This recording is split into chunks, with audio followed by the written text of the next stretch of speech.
Hola alumnos de tercero, aquí está el video de los ejercicios de esta semana y nos vamos, ya sabes que debes de tener tu libro para que vayas contestando, entonces abre tu libro en la página 80. La clase número 1 dice que contestes el punto 5 del desarrollo, ¿ok? Y hay una lista de enunciados ahí de unos procesos que tienes que marcar si sucedieron en el periodo de estabilización. Cuando hablamos del periodo de estabilización nos vamos a referir al periodo más o menos entre 1940 y 1970. Acuérdate que habíamos dicho que Lázaro Cárdenas había sido el último presidente revolucionario, ¿no? O de la revolución.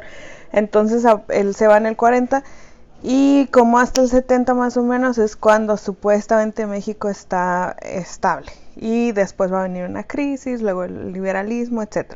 Aquí te está preguntando entre esas décadas, ¿no? El primero que sale es la Guerra Cristera. Esa no es un proceso de ese periodo porque la Guerra Cristera fue en los 20 y fue en respuesta a la Constitución de 1917 que está ahí abajo, o sea, esa tampoco es, porque Calles tenía ahí una obsesión en contra de la Iglesia Católica y se había metido mucho con los católicos, incluso prohibiéndoles que tuvieran misas, cerrando iglesias, diciéndoles quién podía ser obispo y quién no, etcétera, etcétera. La respuesta de los creyentes católicos pues fue hacer una guerra en la que pues fue sangrienta y hubo muchas muertes, y se llama Cristera porque el lema era Viva Cristo Rey, que son los católicos defendiendo su religión, ¿no? Contra el entonces presidente que era Calles. Ninguno de esos dos entra en el periodo, esas no deben marcar. El tercero dice sucesiones presidenciales con levantamientos militares. Eso tampoco, porque se refiere a los golpes de Estado, y eso fue en el periodo de la revolución, ¿no? Cuando dijimos que se mataban para llegar a la presidencia. Ya Lázaro Cárdenas no llegó así, y de ahí en adelante ya ninguno, no hemos tenido ningún golpe de Estado. Acuérdate que lo de Colosio no fue un golpe de Estado porque él no era presidente. De hecho, ni siquiera era candidato, era precandidato, ¿no? El que sigue dice estallidos constantes de huelgas. Ese sí va marcado porque a partir de Lázaro Cárdenas, que empieza a dar la apertura hacia los movimientos obreros, se crean muchos sindicatos y con ello estallan muchas huelgas en el país por muchos años, no nada más con Lázaro Cárdenas, ¿no?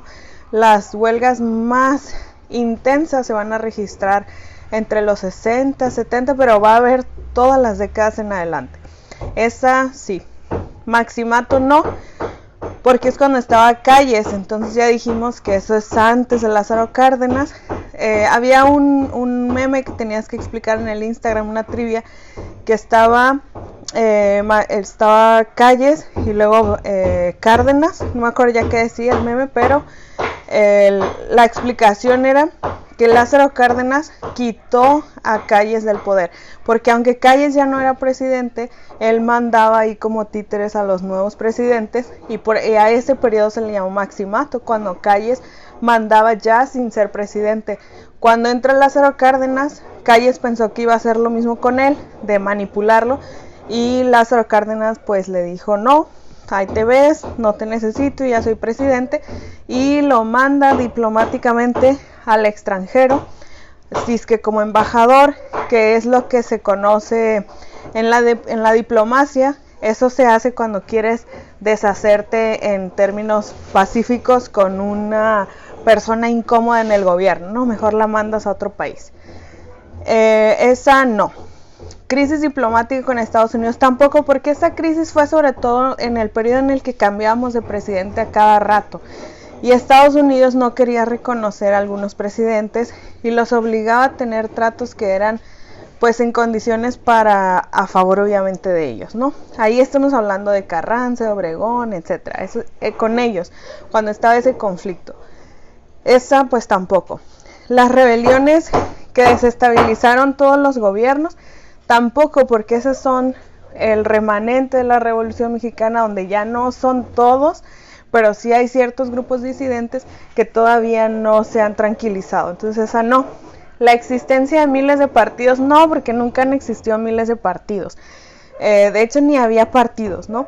Hasta muy adelante se va a crear el PAN y después van a venir otros, pero esos todavía faltan. Esa tampoco. ¿Cuál sigue?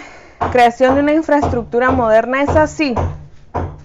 Desde luego, con reservas, ¿no? No quiere decir que nos hicimos modernos, quiere decir que se intentó modernizar al país, construyendo. Cuando hablamos de infraestructura, nos referimos a construcciones, que se construyen edificios, se pavimentan las calles, alumbrado público, puentes, hospitales, escuelas, etc. Eso es infraestructura. Y aunque no somos un país moderno en términos de infraestructura, pues sí se empezó. Y luego sigue concesión de la explotación del subsuelo a compañías extranjeras. Ese sí, aunque Lázaro Cárdenas expropió recursos, nada más el petróleo, expropió varias cosas, las volvió mexicanas, porque por ejemplo el petróleo en México era explotado sobre todo por Inglaterra y Estados Unidos y los volvió mexicanos. De todas maneras después se vuelven a repartir. El petróleo tardó más, lo repartió Peña Nieto apenas hace poco, pero otros recursos se repartieron desde muchísimo antes, ¿no? Es así. Y la última, creación de corporaciones de trabajadores, esa también. Lázaro Cárdenas abre la puerta a la creación de sindicatos y a partir de ahí hay muchísimas organizaciones de trabajadores en sindicatos y en otras organizaciones independientes, ¿no? Esa también va. Luego dice que leas lo del presidencialismo, que tiene calles, es como la máxima expresión del presidencialismo porque él mandaba, ¿no? Y él crea el PNR, que es el PRI. Acuérdate que en un ejercicio venía los 3 nombres que ha tenido el PRI y el primero fue el PNR, ¿no? Y el presidencialismo se refiere, ya te lo había dicho en otro video, cuando el presidente es el que tiene muchísimo poder. Se supone que en una república el presidente no tiene todo el poder, porque para eso está dividido el ejecutivo, el legislativo y el judicial. Sin embargo, en el presidencialismo, esos otros poderes se quedan como sometidos a casi los deseos del presidente, ¿no? Y la gente cree que el presidente tiene que resolver todos los problemas del país, o que el presidente es el que crea todos los problemas que existen. Nosotros, por ejemplo, somos un pueblo presidencialista porque cada que hay problemas o que pasa algo, siempre se culpa al presidente en México, ¿no? La ciudadanía no toma responsabilidad y simplemente es culpa del presidente, porque hizo o porque no hizo. Eso es presidencialismo. Y nos vamos a la página que sigue. Página 83. A ver si, ¿nada más tenías que leer o no? Sí, tenías que leer 81, no, yo me adelanté. Lees entonces lo del inicio y te va a hacer unas preguntas ahí. ¿Cuáles son las características de un país en proceso de modernización? Hay 2 que son muy importantes. La primera es la inversión extranjera. Un país que decide modernizarse es imposible que lo haga por sus propios medios. Quiere decir que tienes que dejar entrar empresarios extranjeros para que traigan su dinero y lo inviertan en tu país, ¿no? Entonces la primera es apertura a la inversión extranjera.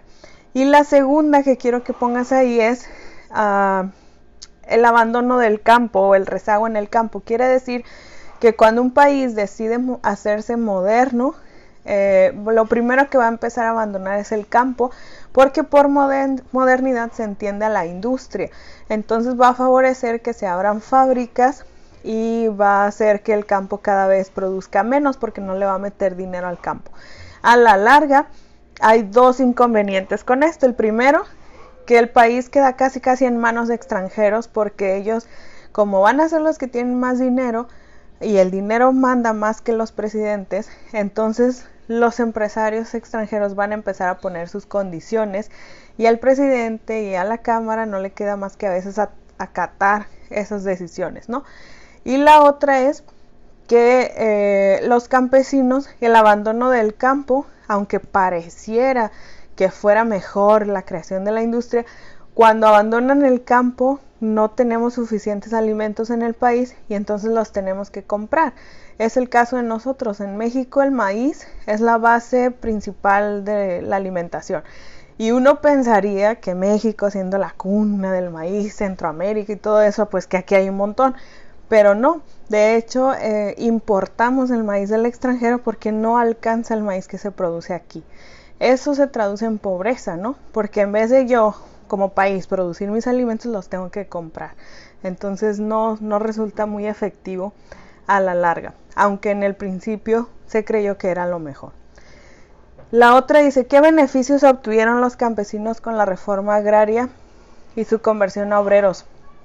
Acuérdate que la Revolución Mexicana, un ejército que era el de Zapata, luchaba específicamente porque los campesinos tuvieran sus propias tierras, porque ellos tenían sus tierras por tradición de hace muchos años, que luego Porfirio Díaz se las vendió a los hacendados, y ese fue el enojo que ellos tenían en contra de Díaz. Sin embargo, la revolución no les devolvió las tierras. No nada más fue Madero, nadie se las devolvió.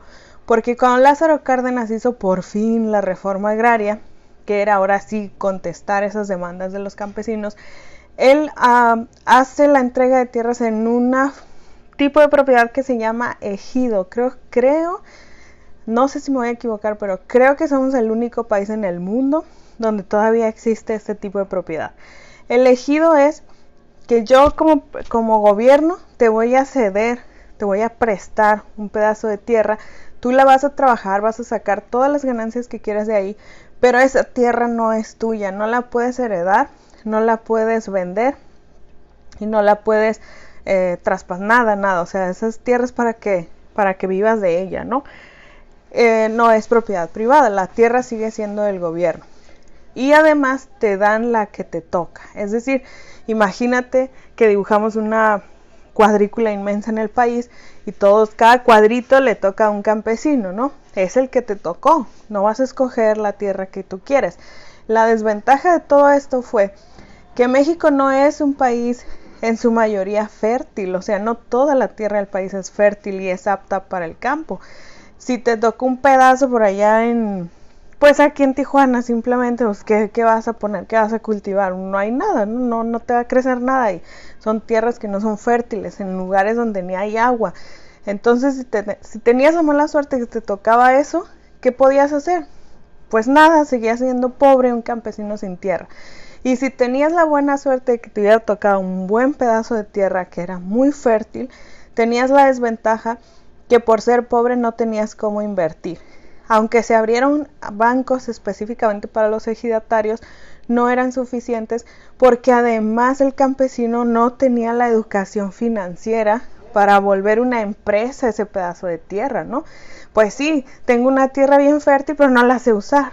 O la sé usar y saco 1000 tomates, pero no sé cómo hacerle para que esos tomates yo los pueda exportar y volverme un empresario y hacer una empresa que exporte productos a todo el mundo y bla, bla. Pues es un campesino, no sabía cómo hacerle, ¿no?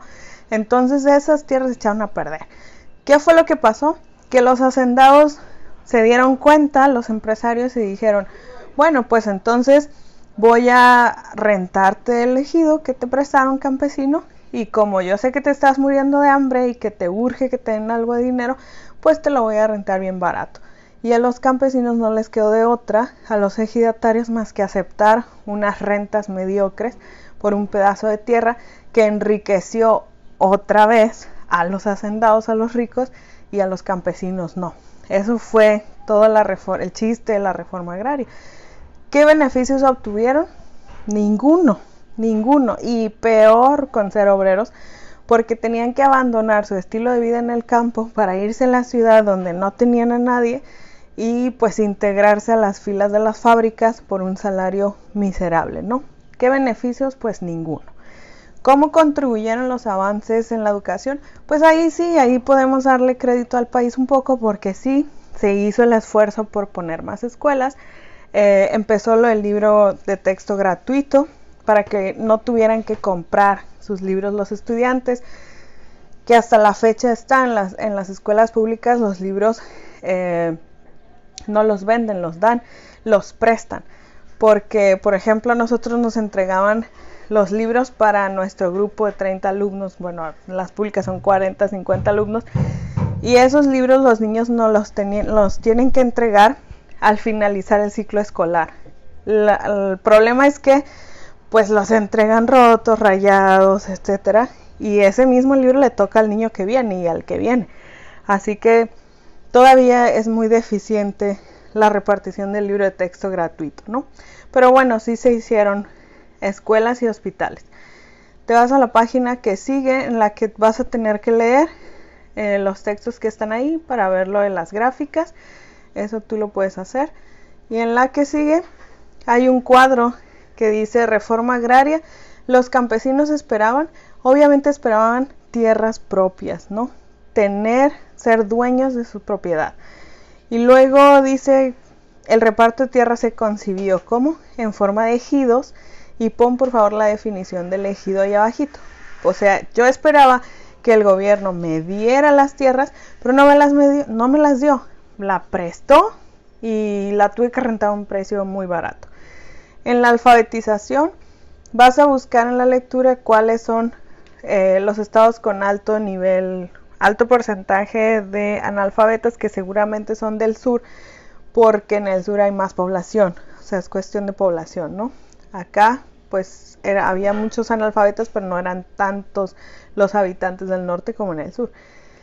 Y en la salud pública vas a poner las instituciones que se abrieron. La más importante institución pública de salud en el país pues es el IMSS, que se creó, si no me equivoco, no estoy segura, creo que fue con Lázaro Cárdenas, pero el IMSS es el más importante, y luego está los que se derivan de ahí, que es el ISSSTE, el ISSSTECALI, ¿no? Después va a venir la Cruz Roja, pero esa no es salud pública. Los que son salud pública son los del estado, ¿ok? Y ahí los vas a poner. Y luego, esa es la página 83. Creo que llegamos hasta la 85, ¿no? Nos vamos a la secuencia que sigue, que es la secuencia 12.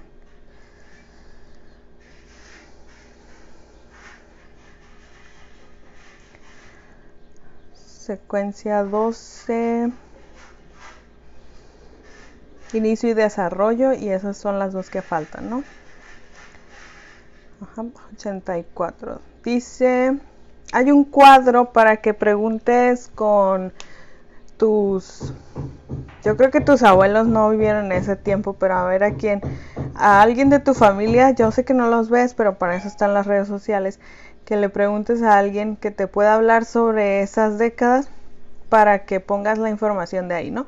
Cuáles fueron los hechos que ellos recuerdan, cómo era la moda de ese tiempo, etcétera. Eso es con ayuda de tu familia o amigos de tu familia, no sé, a quien le puedas preguntar. Te vas a la página 85, que ya es la última, y vas a anotar ejemplos por ejemplo, dice los objetivos que compartieron los presidentes de ese tiempo. ¿Qué hicieron todos esos presidentes porque hubiera en ese tiempo crecimiento económico? Pues invitación a las empresas extranjeras es la más importante, ¿no? Pero ¿qué más hicieron? Apoyaron a las empresas nacionales, o prohibieron de hecho a los extranjeros para que entraran empresas nacionales. ¿Qué fue lo que hicieron? Mejoramiento de la educación, salud y bienestar. ¿Qué hospitales, qué tantos hospitales hicieron, o qué programas de salud hicieron, etcétera? Eso lo vas a buscar. Infraestructura, si se construyeron carreteras, puentes, hospitales, escuelas, pavimentación, alumbrado público, plazas, etcétera. Y sustitución de importaciones. Esa de sustitución de importaciones tiene que ver con el milagro mexicano.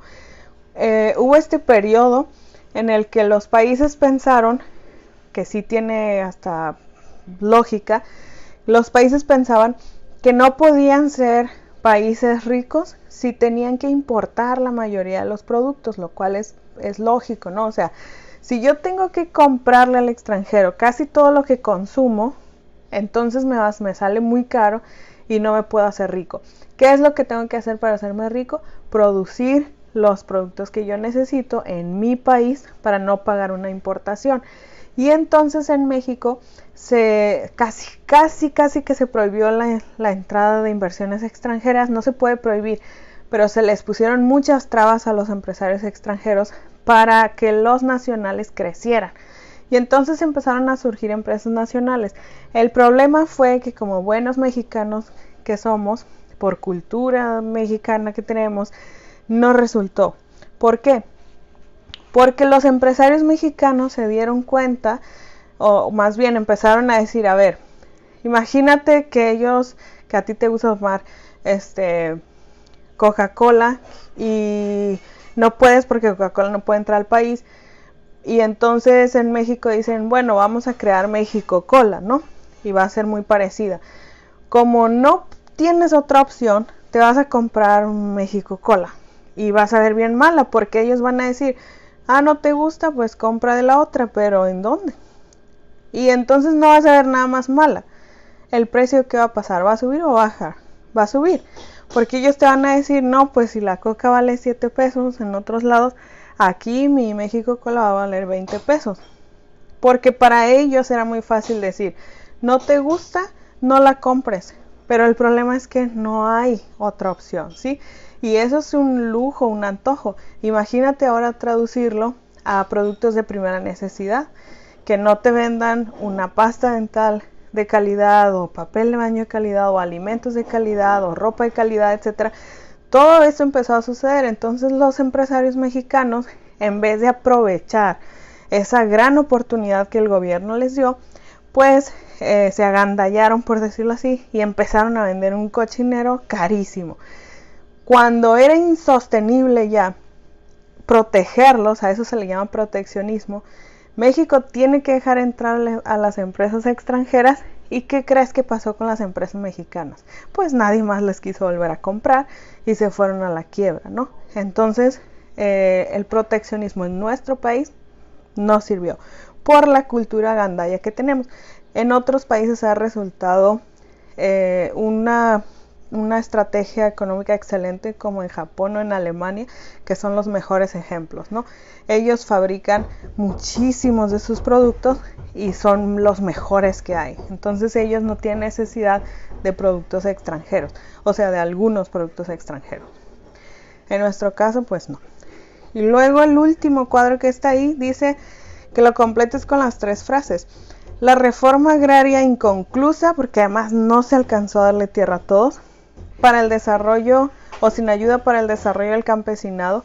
Eso hace que se produzca una migración de campesinos a las ciudades buscando trabajo. Eso hace que la ciudad crezca, que se llama urbanización, pero no planeada. Es justo lo que pasa aquí en Tijuana, que Tijuana crece, pero no hay planeación. Hay colonias que no tienen salidas, que nada más tienen una salida, que están en los cerros, que no tienen agua, que casi no hay acceso, etcétera, ¿no? Es una ciudad que ha crecido sin planeación urbana. Y luego dice abajo, mayor ayuda a la industria de la transformación, quiere decir las fábricas, ¿no? Los que transforman un producto en otro. La mayor ayuda mayor ayuda a la industria de la transformación que genera. Abajo dice no inversión en el campo. Arriba pues tiene que venir que la producción agrícola disminuye, porque en vez de estar en el campo están en la fábrica, y eso hace que haya pobreza, porque crece la ciudad sin planeación de pobres, hace que la ciudad se empobrezca. Y luego la no inversión en el campo hace que los salarios de los obreros también sean muy bajos. ¿Por qué? Acuérdate siempre que a mayor demanda hay precio más alto. Entonces las fábricas, cuando ven que hay muchos desempleados, les pagan menos. ¿Por qué? Porque si el empleado se queja y quiere un sueldo más alto, el empresario le puede decir, pues si no te gusta, vete, y hay una fila de 50, 100, 300, 3000 desempleados que van a trabajar por lo que sea. Entonces hay muchos desempleados en la ciudad, la mano de obra baja, ¿no? Y al final dice, ayuda a las importaciones con las ganancias de exportaciones agrícolas, dependencia de las exportaciones extranjeras, y obviamente ahí va solicitud de préstamos al extranjero, porque necesitamos del dinero de los extranjeros para sobrevivir, para que el país sobreviva, ¿no? Esos son los ejercicios que te tocan para esta semana, que casi si estás ahí con tu libro por intención ya los tienes, excepto los que hay que leer el texto del libro, ¿no? Pues de todas maneras, por el atraso del video y de ponerte la tarea, tienes hasta el martes para que sea considerada a tiempo. Acuérdate que a destiempo vale un punto menos, ¿sí? Algunos que no los he puesto porque yo me atrasé en revisarlos y dije, bueno, yo me atrasé también, ellos se atrasaron y ahí va. Pero estos trabajos no están atrasados, entonces a tiempos va a ser el martes, fuera de tiempo un punto menos va a ser después del martes. No quiere decir que te esperes hasta el martes porque el lunes ya hay otros 4 trabajos, ¿ok? Entonces considéralo, porque no sabemos si vamos a salir el 5 o el 19, no sé qué día. Pero suponiendo que nada cambie, va a ser así, ¿ok? Si salimos el 5, de todas maneras tienes que mandarlos porque son de esta semana, o sea, cuentan, ¿ok? Dudas, ya sabes, por dónde las puedes preguntar, por el Instagram de Historia o en Google Classroom, en el Gmail, donde quieras. Y bueno, pues nos vemos, yo creo que ya este ciclo no, pero a ver si nos vemos el que sigue. Y saludos y hasta luego.